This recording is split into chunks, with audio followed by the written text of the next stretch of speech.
ওয়ালাইকুম রহমতুল্লাহি ওয়া বারাকাতু। প্রিয় দর্শক, আমরা আসছি চট্টগ্রাম বিচে।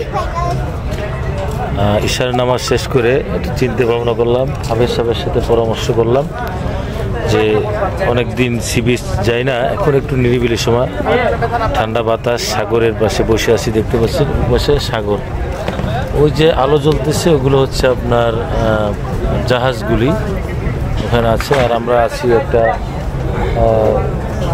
ঢেউসি ফুড রেস্টুরেন্টে আছি।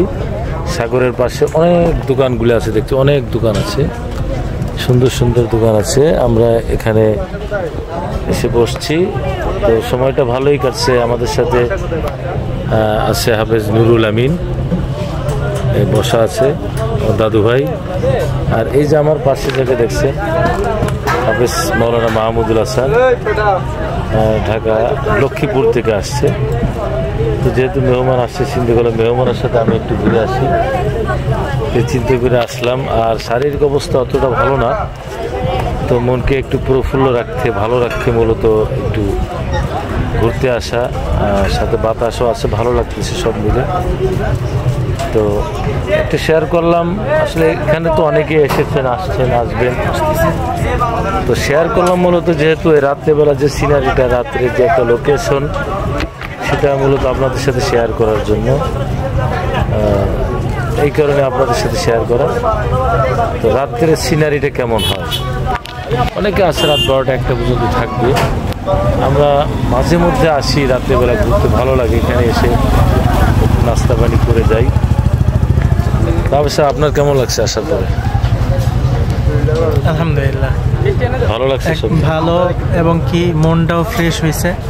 মানে সারাদিন আবার জার্নি সব মিলে দেখা যাইতেছে এখন যে একটা রিফ্রেশন, পুরো দিনের মানে জার্নিটা ভুলে যেতে হয়, রিফ্রেশন একটা।